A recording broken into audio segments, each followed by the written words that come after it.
Hello and welcome to the Lib Dem Podcast, and you join us on a very special day. It is our birthday. It is our 52nd episode in our 52nd week. So on behalf of all of us at the Lib Dem Pod, thank you very much for listening to us. We have now over 800 locations in 51 countries, people listening to us. And obviously, I would like to personally thank Richard, who's been here from the start.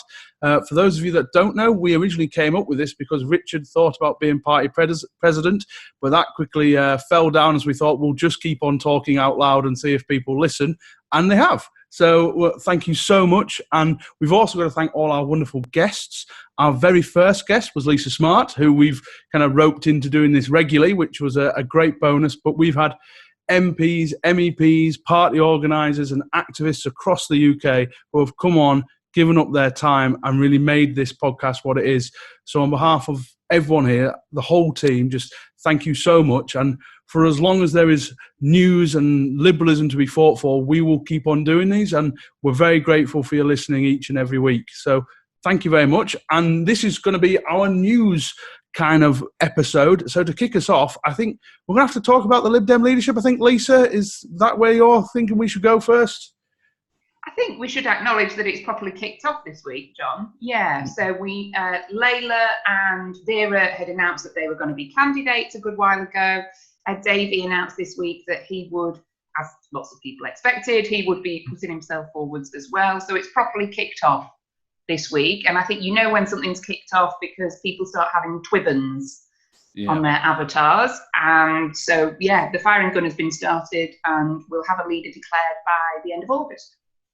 And for listeners and viewers, we have got something fantastic planned, something that's really unique, and we're in the process of getting all the various bits of it tied together, and it looks like the candidates are all on board for it, but we're not going to give you any more information on that because we're really excited and we don't want any other bugger to steal our idea. So this is really exciting, but it is good the leadership's going on. We remember the podcast when leadership was said to be postponed till next year and the uproar about it, and it didn't seem to make sense.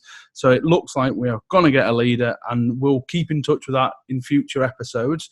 I mean, the other big issue... The Lib Dem Podcast, they were scared. Yeah, I think it was us that done it. Oh, no, I quoted the Sun. I'm not doing that again. And I suppose, Owen, I mean, the other big issue has come, the virtual conference has been... So Brighton has been cancelled. My hotel has been cancelled. I had to remember to do that. But Owen, what's the latest on that? Well, indeed, it looks like we're going to be having our first ever fully online conference, which it was quite interesting when I first heard the news, because my immediate thought was, oh, fantastic, this means that finally those of us who live in the north and, of course, other regions that really struggle to get down to Brighton and Bournemouth will finally be able to sort of join in with an online conference. My other thought is I certainly hope that there's going to be some kind of system in place to help people who definitely do struggle with digital systems within the Lib Dems. I certainly know in my local party there is a few of us who have struggled to join Zoom meetings and Google Meet meetings. So fingers crossed there's some kind of planning for that. And I think it's going to be incredibly interesting to see how they're going to try and do sort of speeches by MPs, how they're going to try and do training sessions. Of course, HQ and ALDC have been running webinars for as long as I can remember. I've not been in the party for very long, of course. And they've always seemed to work well in small groups. So I think if they try and base it off lots of little tiny events, and instead of trying to do one big Zoom meeting with hundreds of people trying to launch themselves into it, I think it could be very successful. And we could probably see a summer conference where we see our highest ever attendance, albeit online. Yeah, absolutely.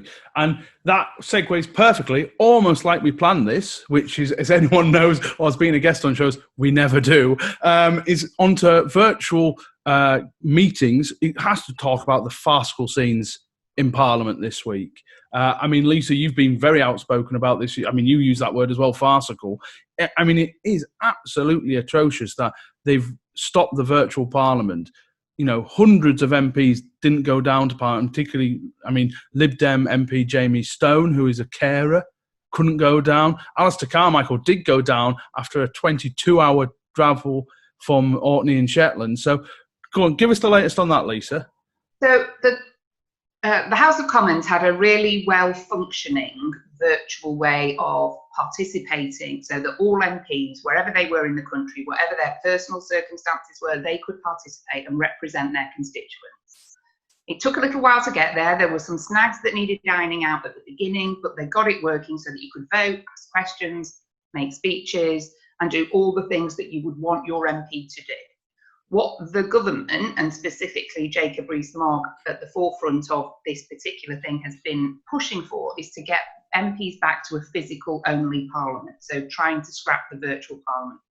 What this means is that it's disenfranchising, not just, as you say, an MP who is shielding because of government advice or because a member of their family is shielding and they don't want to put their family or their community at risk, but it's disenfranchising the people, their constituents, and the people who voted for them.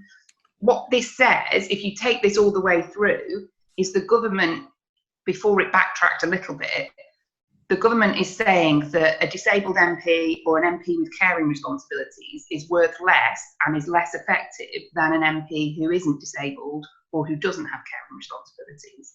And in 2020, that is not what I want from our House of Commons at all. The thing that I think perhaps has shown it up most clearly is if you look at those organisations who've been able to carry on with virtual participation and virtual meetings. So Stockport Council is doing it. I'm sure Liverpool will have some sort of online participation. Preston for you, John, but also the House of Lords. So not knowingly a forerunner of technical, bleeding edge tech usage, but the House of Lords can do it rightly, and it's absolutely shameful. But until there was the uproar and until they've rowed back quite a bit, the government was pushing for a physical only parliament. The House of Lords actually going to meet again? Because I thought the virtual arrangements were still in place for the House of Lords. They can't pass legislation without the Lords. As I understand it, Richard, the House of Lords is continuing with its virtual. Sorry, somebody's at my front door. Sensible. It seems hugely sensible when they've taken a lot of effort to get it up and running and functioning properly. It seems just extraordinary that they would want to row back from that. It just seems a highly regressive step when they're saying to people, go to work if you can't work from home. MPs have shown for a number of weeks now that they can work from home, and I find it difficult to put into words how extraordinary I find it. And it's like I said, it makes no sense. I mean, for a real cynic in me, and I'll let Laura come in a second, is this about Johnson just wanting his kind of baying mob behind him? He was getting pretty much owned by Keir Starmer every week. Is this them just the Tories looking after Johnson after a rough time? Is that how you see it, Laura, or do you think there's something else to Mogg's mind? I mean, I find it very difficult to look into Jacob Rees-Mogg's mind, but let's give it a go. I mean, I think I don't think it can be the baying mob because, I mean, they've still got a socially distanced chamber. So they've said that they can't have more than 50 MPs in the chamber at any one time, which hasn't changed. So he's still not going to get his baying mob. He's just going to get fewer MPs able to participate at all. I mean, I think the only explanation I can think of really is that Jacob Rees-Mogg is just being an arch traditionalist, and therefore is unwilling to conceive of even the slightest shred of modernity, which is something that I find quite easy to believe about Jacob Rees-Mogg. I wonder if there's something about the power of the whips. Yeah, that came up in another podcast. And I wonder if it's much harder when everybody's near their families and near their constituents and near their local parties, rather than being kept on the parliamentary estate. I wonder if that's something. And it was interesting. I think this came up. I think someone was saying it was to do with the agriculture bill. The fact that and Owen will know because the Morecambe Tory MP was one of the ones that rebelled. Yeah, it was very, very, very uncharacteristic of him. Actually, I was quite surprised. Yeah, and I think it was. I mean, obviously there was the headline from that was Rishi Sunak voting the wrong way by accident. But actually, I think Lisa's probably right. It is about power, I think, and the whips not being able to get the thumbscrews on MPs quite as easily. And this isn't it is a party political issue, but it isn't just the Tories who love it and everybody else who hates it. They had Robert Halfon, who has a reason why he is shielding and has been shielding for months, but he got in his car, drove to Parliament to vote against the proposals to get rid of the virtual Parliament, and drove back again because he felt so strongly about it. He's a Tory MP. Margaret Hodge from Labour has also been very outspoken. And John, you mentioned Jamie Stone, who was a carer, just said, I'm not putting my family and my community at risk. And he's spot on. And I do think as well that there's a sort of geographical element to it as well. Alistair Carmichael has basically had to move to London until Parliament rises again in July because he doesn't, he wanted to represent his constituents, and the only way to do it was to be in London.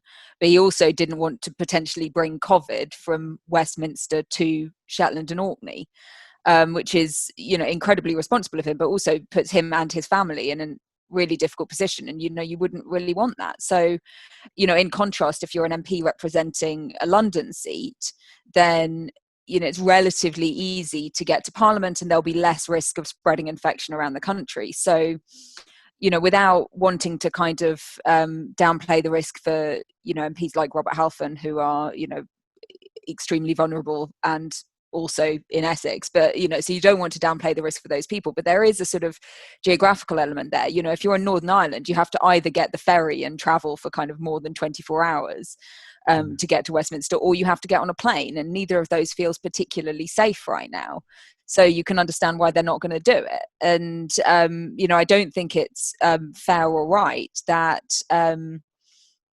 whether or not you are able to be effectively represented at such an important time should depend on where you live in the country. Absolutely. Richard, you got any thoughts on this? Oh, I wonder if they're going to be as keen to queue for an hour and a half of which is outside when it's piddling down, as they were when it was nice and sunny.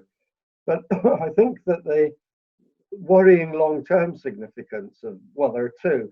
The first is that the House of Commons and potentially the Lords have lost the opportunity to become a 21st century democracy, because I think there is so much good stuff, as we've discussed before, which can come from using IT either in the party, in our community, or in Parliament.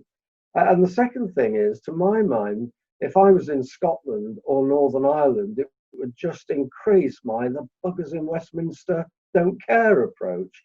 And I think that there will be an element in which this will be part of a new or an additional nationalist debate. And a significant number of SNP MPs didn't travel as well. And putting it in, the poll released this weekend has shown independents now ahead of staying in the UK and Scotland. And this is all not helping at all. I want to kind of end this little bit, though, on a little bit of positive news. In terms of the Welsh government has agreed that 16 to 17-year-olds will now be voting in the Welsh Assembly elections, which is fantastic news. And the example I've always used when this, because we always get some plonker who says, well, 16, I didn't do anything, I didn't know anything at that age. You look back at the Scottish referendum debate where 16-year-olds were allowed to vote, and they were as intelligent and articulate and as reasoned as anybody else in that colossal issue. So, yeah, well done, Welsh Assembly. Hopefully, we're not going to start talking about constitutional reforms because, it's a Lib Dem podcast and I'm only allowed certain hours within a month. The other one, we need to talk about COVID.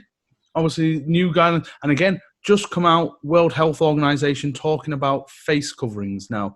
Advice has changed now from the World Health Organization, advising people to wear face coverings when they go out in public, particularly like supermarkets. Now, as a personal point of view, I went to the supermarket yesterday and probably only about one or two people in the entire place wearing it. I wasn't wearing one, so it's not me being all virtuous, but I think, do we now need a proper public change in attitude towards face coverings and going out in public? Over to you guys. Well, the face covering is useful, but still only a marginal assistance. That might be, it's still worth doing, and sometimes token efforts are important because it reminds you of other things. I'd be more worried if they started reducing the 2-metre social distancing gap, because there's strong evidence that 2 metres helps. But I think what we've got to renew is actually our discussion with the people of, particularly England, of course, because we are an English Parliament for health matters, because there is a lot of misunderstanding now because of the mixed messages that are coming from government. So I've just done a Twitter, little Twitter video saying, no matter what they say, go out in the fresh air and go home. Do not socially mix any more, unsocially mix any more than you have to. Wash your hands. All these messages are still absolutely vital, but have now become obscured by the artificial dates for ending the lockdown. Whether we move to be alert from stay at home, different politicians saying different things at different times. The message, as we as Liberal Democrats should be taking out, and so should the government, is stay at home unless you have to go out, wash your hands, stay safe, and stay socially distanced. I think there was a bit of an issue with, certainly with government messaging. Just as a little story that happened in my town, we had a situation a couple of weeks ago where my partner rang me up and said, there is a baby shower happening outside my front door, where they had ordered a big table of food and there was a bouncy castle for young children to go and play on. And apparently when PCSOs came and had a chat with these people, they said, well, you're going to send the kids back to school anyway. We don't respect the messaging. It's very simple. People feel as though if you put an arbitrary time limit on, say, oh, things will come back to normal in X amount of time, then why should they bother waiting? Because it's only another 2 weeks and these kids and these people are going to mix anyway. I think the messaging from the government and the way it's been implemented has been incredibly shocking. And it's just not worked, unfortunately. And we need to start rebuilding trust with people to say, look, you do still need to sort of stay at home.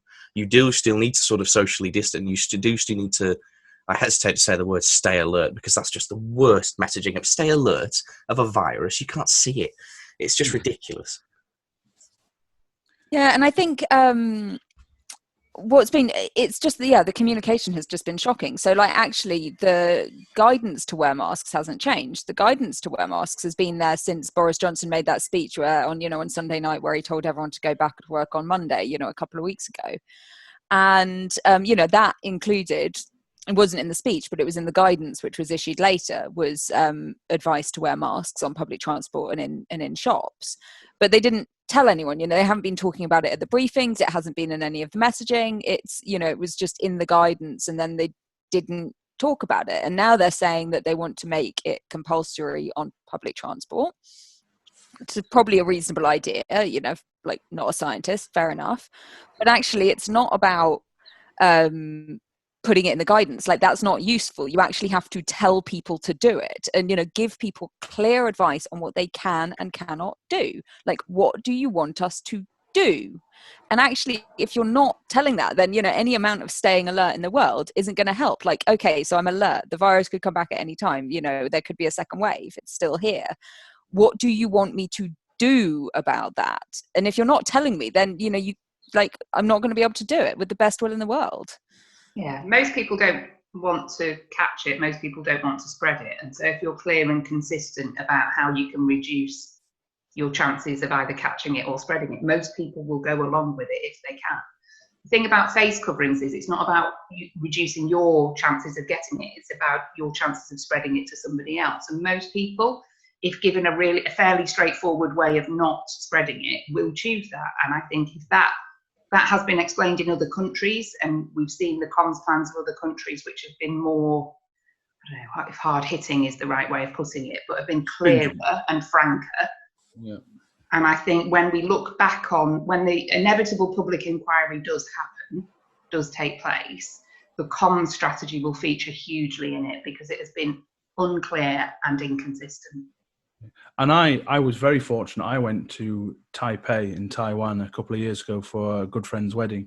And obviously they had SARS and MERS and other sorts of outbreaks in the past. And they were absolutely on the ball. And it is a kind of an Asian kind of philosophy, that it isn't about they wear a mask to stop them spreading germs, whether they've got a cold or it's an outbreak or anything like that. That is part of their philosophy and their culture. And I think it's absolutely fascinating. If anyone doesn't listen to the coronavirus podcast, they actually had a lady who was actually quarantined in Taipei, and the stringent kind of approach they took. And to us, we might think, God, blimey, would we actually ever do that? And this is the problem with half-assed measures. And you start to fall through the cracks. And then something that's even worse, and we can talk about this, I know 4 of us are from the Northwest, but we've just heard the news that the Northwest R rate is pretty much at 1 or just above. Now, I've had a little bit of a to-do in the last few days with my Conservative MP, because a leaked document has shown that he is putting pressure on the Director of Public Health for Lancashire to why he advised schools not to reopen further. Ben Wallace, who is the MP, a cabinet member, Defence Secretary, with the most senior Tory in Lancashire, basically wanted the Public Health Director to justify his position. So Ben Wallace was putting politics ahead of what the Public Health Director was priorities of making sure schools didn't go back too early and we get a peak, because it's really important. And what Laura was saying is, so there are places within this country, and Preston was highlighted as one of them, that has yet to have its peak. But what's crucial here is that local authorities are given more power, not less, to decide how they deal with any local flare-ups or spikes that happen. But at the moment, none of that is happening. And behind the scenes, in councils across the council officers are asking, okay, government, what's your plan? What data can we get hold of to help us manage little outbreaks? And it's not coming through. So there's the wider comm strategy that the public is getting muddled with, but there's also the planned issue at local level that's going to stop people dying in the future is also not there as well. We are heading for some really ugly figures coming up in the next few months. And I don't take pleasure in that. I don't want anyone to get ill, but the fact is the government is doing such a bollocks job of this that actually it is going to lead to more deaths, even more deaths than what we've had. And I think what still hasn't been appreciated yet is how much of a marathon this is going to be. Yeah. And, like they're doing vaccine, various vaccine trials at the moment. And it's going to take at least a year for there to be any evidence from any of those vaccine trials, even the most advanced. And then after that, they've got to analyze the evidence, they've got to publish, they've got to review, and then scale up production. We're not going to have a vaccine, even if all of the trials are wildly successful. We won't have a vaccine until the end of next year. We are going to be living in this world for a very long time. And we are going to have these little mini outbreaks every now and then for a very long time. We're going to, even if we were able to eliminate in this country, it would probably be re-imported multiple times. Actually, at the moment, it's more likely that we're going to be the ones exporting it to other people if we act out. But, even if, I think the government is acting like, it's something we just need to keep our heads down and plow through for a few more weeks and then it will be over. But that's not true. This is going to be with us for years. Richard. I look at the track and trace figures for Liverpool, which I got yesterday. Since the track and trace system was established, there have been 76, this is as of yesterday lunchtime, 76 new cases, and the track and trace system has managed to find 54 contacts. So this ain't going too well. Boris Johnson basically lied to the House of Commons on Wednesday. He said, first class world system up and running. Total nonsense. Council's got 4 days notice to try and introduce the heavy element of the local tracking. We 3 days later got told there'd be a global amount of money. We don't know how much will go to each council. We don't know what powers we've got. So even, let's say, in a month's time, the app was working, which isn't at the moment. The local councils had managed to gear up from nothing to do it. How many people will we be contacting? And let's say we find there's a cluster in Liverpool 18. What can the council do about it? This local lockdown power doesn't exist for either national or local government. So we're, not we, but the government are making huge promises now, and the reality is so far removed from that. And that's what's causing people to do things that they logically shouldn't do. They think it's going to be all right because that's what the government is saying. Yeah, I think we've probably covered that one off, but just on behalf of all of us, I think this thing is just, I nearly said stay alert as well, when you've put that in my head now, is to people, just take care of yourself, still do what you're doing, keep washing your hands, keep being sensible about it. If in doubt, don't do it, is the plan. But I suppose one of the other things we also have to talk on, we don't really talk about American politics much, but it's actually spilled out into almost a global issue, is the Black Lives Matter and the protests after the police brutality videos came out yet again. And what we should do also as a party, I think it does affect the Liberal Democrats as well. I think we can't ignore the fact we are very male, very pale, and very old, mostly, in our party. I'm not looking at you, Richard. I'm not looking at you, Richard. But, and this is a bit like, we had the Allardyce report into how we get more diversity into our local party, but, reflections on what's happening. I mean, it's too easy to talk about Trump as a buffoon. He is a buffoon. He's a racist. He's an idiot. He's probably a sociopath. All these things. But actually, there's something systemic there in America, that this hasn't been fixed under Barack Obama or President Trump. And actually, one thing I want to just raise something with you is something about, there's been a lot of talk about how police officers aren't brought to justice in America because of the power of policing unions, and actually, you can't do that. Is that an issue here in Britain? Yes, I think so. I mean, look, the UK is, I think it is only to a limited degree helpful to import these debates from the US, because the situation is very different. It's not like the US where everybody has a gun. The US is a very sort of, lethal place. We have, they have these mass shootings, they have police shootings. It's a very different context. But I think, I read the other day that in the last 10 years, no police officer has been convicted of an assault, assault or a death in custody. And while I think you don't want to, impugn the vast majority of police officers who do their best in incredibly dangerous, it's a very dangerous job, especially now when they're out having to talk to people, in the community, and, putting themselves at risk of coronavirus as well as of, violence against police. And you don't want to, take anything away from that. But, in any profession, there will be some bad apples. And I think the fact that the police there will be a police bad apple and they're not being convicted, and that is worrying. And I think that's something that we need to start looking at why that is. And I think it's quite pertinent for our party as well, coming at the same time as we've had this general election review, which has highlighted our need to be more racially diverse and to take issues of diversity seriously, and to make sure that we are thinking and speaking about the issues that affect the various BAME communities in this country. I think, the role of the police does have to be part of that. And I think we need to do that in a way that is, not inflammatory, but which does acknowledge the problems that do seem to be there. Yeah, Laura said that it's not the same in the US, and I think that's right. But our society is racist too, and I'm just really conscious that we're 5 very white people talking about racism in the UK at the moment and in our party. And I think if racism exists in society, which it does, then it's going to exist in our party. But we should strive to be better than that, and we should all take ownership of improving the situation where we find ourselves. And I think it's not just about the police, although you look at the stats and clearly racism plays a role in crime and justice and the way that people are treated.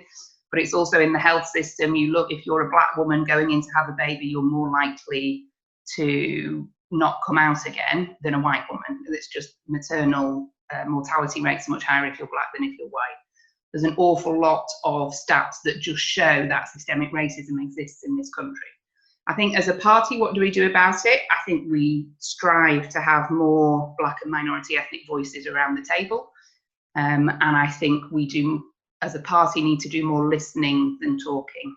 For all those who want to know, there is the Lib Dem Campaign for Race Equality group. We should go and check out their website. I personally have signed up to it as well because, in light of what happened, I felt a kind of a guilt, and I felt, well, I'm not doing it. I've been kind of just walking along with it, if you know what I mean. And it isn't enough not to be just doing the same as. We've got to do better. And I thought, what can I do better? What can I do better in my local party? And so I've joined, like say, the Campaign for Race Equality, and I'm actively trying to think of ways I can help get more diversity into my group. And maybe it's only little things, or maybe it's small steps, and maybe it's small fry in the grand scheme of things. But like anything else, making a start is the best way of making change. And that's the way I'm going to go. But I think on that, unless there's any other news that anyone wants to bring up, I think that's probably most of the latest news that's been going on in the last week or so.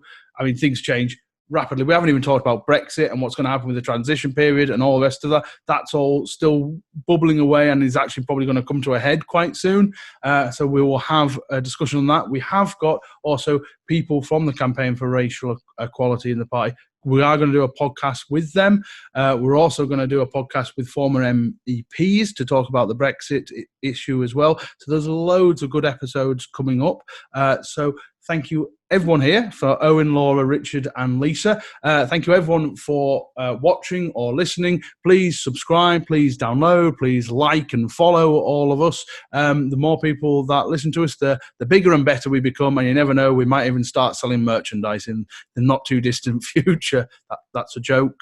That's a joke. We talked about it on the WhatsApp group about a Kemp hemp bag, and we decided that was as good as we could get, and so we shouldn't go any further. But thank you so much for listening, and we will catch you in another episode.